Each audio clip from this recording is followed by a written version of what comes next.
Très ravi de vous retrouver pour ce nouveau numéro du Journal de l'économie dont voici le sommaire. Nouveau financement du FMI au Mali dans le cadre de la facilité élargie de crédit. Il porte sur 43,85 millions de dollars.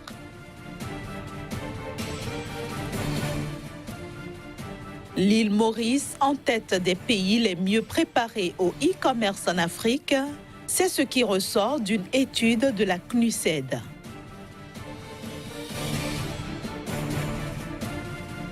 Enfin, la Tanzanie pourrait produire 65 000 tonnes de café en 2018-2019. Il s'agit de la plus forte production depuis 6 ans. Le Mali va bénéficier d'un nouveau financement de 43,85 millions de dollars de la part du FMI, le Fonds monétaire international, ceci au titre d'une facilité élargie de crédit. L'objectif pour le FMI est de soutenir la poursuite des politiques de stabilisation macroéconomique et de réduction de la pauvreté implémentées par le gouvernement malien. Selon le directeur général adjoint du FMI, la performance économique du pays durant le programme appuyé par la facilité élargie de crédit a été globalement positive. Il estime que la stabilité macroéconomique a été rétablie en dépit des conditions difficiles marquées par une insécurité persistante, une volatilité des prix des produits de base et des conditions météorologiques défavorables. Il faut dire que le nouveau décaissement porte à 186,6 millions de dollars le montant total des décaissements effectués dans le cadre de l'accord de facilité élargie de crédit conclu avec le Mali. Et pour l'année 2019, le FMI table sur une croissance économique de 4,9% contre 5,1% en 2018. Selon la conférence des Nations Unies pour le commerce et le développement, l'île Maurice est actuellement le pays le mieux préparé en Afrique pour le commerce électronique. Cette information a été révélée en marge des travaux de la CNUSED sur le commerce en ligne qui vont prendre fin ce vendredi à Nairobi, au Kenya. L'île Maurice s'affiche comme le pays le mieux préparé pour le commerce électronique en Afrique, à en croire la CNUSED, Conférence des Nations Unies pour le commerce et le développement. Ce pays qui se positionne au 55e rang mondial affiche cette belle performance grâce à un taux d'utilisateurs d'Internet et un taux de détenteurs de comptes e-commerce au-dessus de 50%, un nombre de serveurs Internet sécurisés et un niveau de fiabilité postale déterminé par l'Union postale universelle élevé. Juste derrière l'île Maurice, on retrouve le Nigeria, pays africain le plus peuplé. Il occupe le deuxième rang en Afrique, en grande partie grâce à une augmentation significative de la fiabilité de ses services postaux. L'Afrique du Sud vient quant à lui en troisième position devant la Tunisie, le Maroc, le Ghana, le Kenya, l'Ouganda, le Botswana et le Cameroun, tous dans le top 10 des pays d'Afrique, avec le meilleur indice de préparation au commerce électronique en 2018.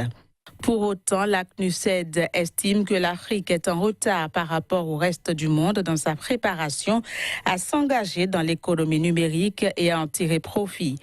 En effet, les 3/4 de la population africaine n'ont pas encore commencé à utiliser Internet. Précisément l'an dernier, il y a eu au moins 21 millions de clients en ligne en Afrique 2017, soit moins de 2% du total mondial. 3 pays, à savoir le Nigeria, l'Afrique du Sud et le Kenya, représentant près de la moitié de ce total sur le continent. Pour la CNUSED, seuls 13% d'utilisateurs d'Internet ont effectué un achat en ligne en Afrique 2017, contre 68% dans les pays développés comme dans l'Union européenne. Aussi appelle-t-elle les pays africains à accroître leur taux de pénétration de l'Internet pour développer le commerce électronique, tout en faisant en sorte que davantage d'utilisateurs d'Internet actuels fassent confiance au marché en ligne pour effectuer leurs achats. L'année caféière 2018-2019 s'annonce intéressante pour la Tanzanie. Cette année qui va s'achever en juin 2019 pourrait se conclure sur la plus forte récolte jamais enregistrée dans le pays depuis maintenant 6 ans. Le pays s'attend à une production en hausse de 51% à 65 000 tonnes de fèves. Un résultat favorisé par des conditions météorologiques propices à l'activité de production et par le fait que 2018-2019 est une année positive du cycle biennal de production de l'arabica, principale variété cultivée en Tanzanie. Il faut préciser que le café compte pour environ 5% de la valeur totale des exportations tanzaniennes. Il génère près de 100 millions de dollars par an et fournit des revenus directs pour 400 000 petits exploitants. Bouclons cette première partie du journal de l'économie sur les rives du lac Togo, à 65 km de Lomé. Là-bas s'anime l'un des derniers marchés de troc de l'Afrique de l'Ouest, une tradition ancestrale qui proscrit toute transaction monétaire.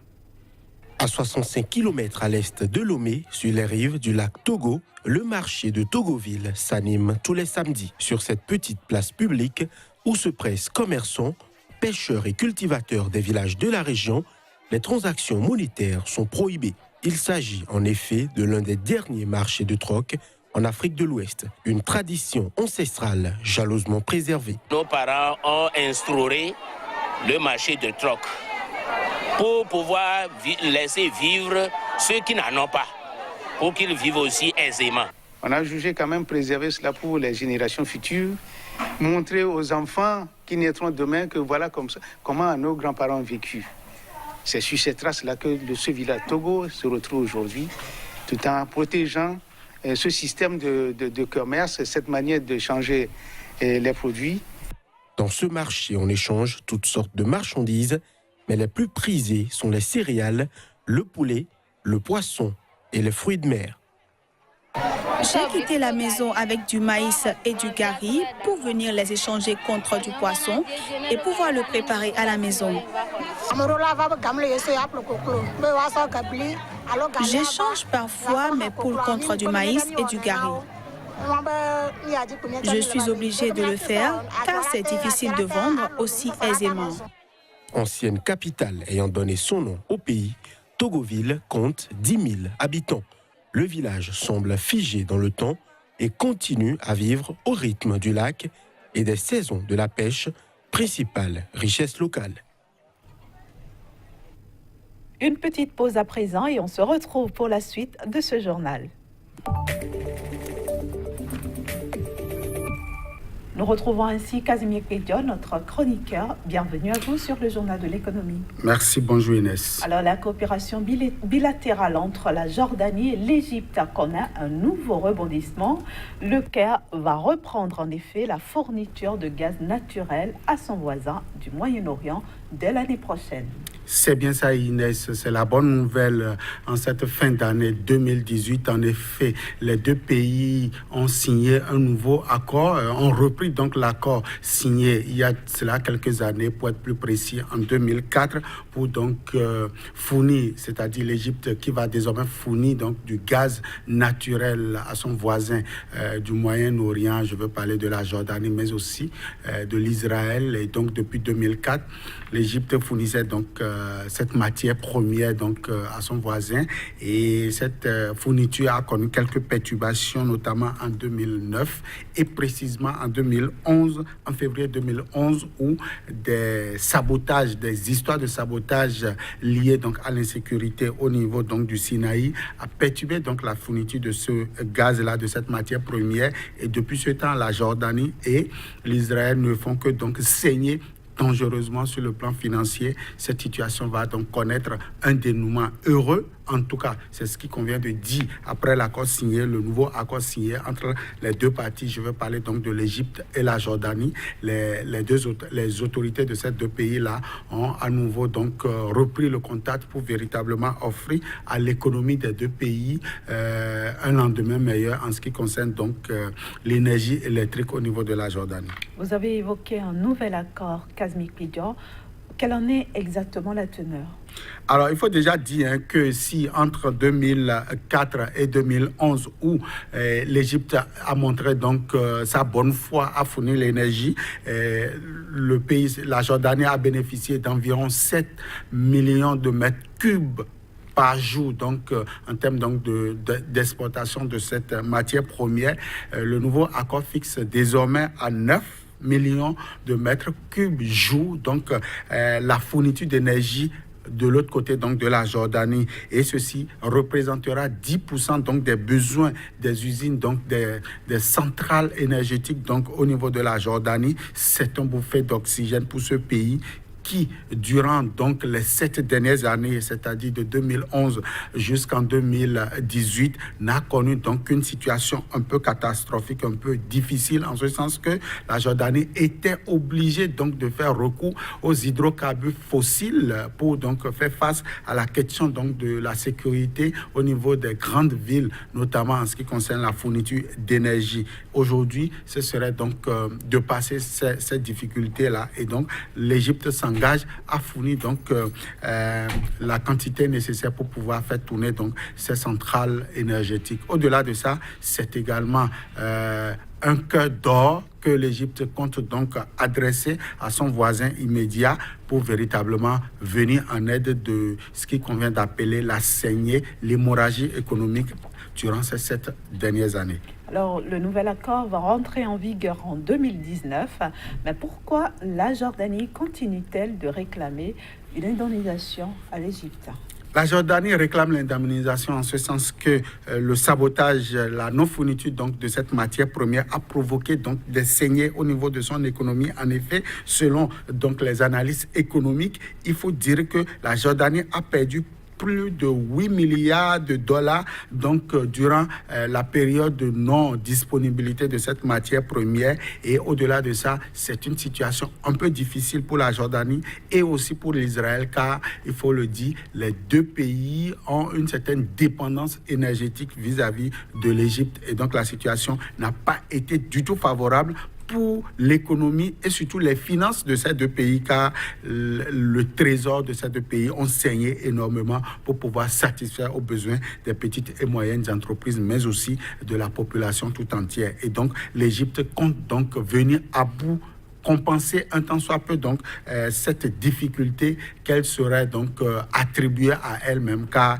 il faut le dire, c'est pour des questions de sécurité interne que c'est le pipeline reliant donc l'Égypte au Moyen-Orient ont été sabotés, et donc la situation n'a pas été du tout favorable. Alors l'Égypte a décidé de compenser un tant soit peu donc ce gap énergétique, ce gap économique, pour que la Jordanie puisse souffler un tant soit peu un peu en ce qui concerne donc ses finances. Est-ce qu'on va estimer que Israël aussi va souffler?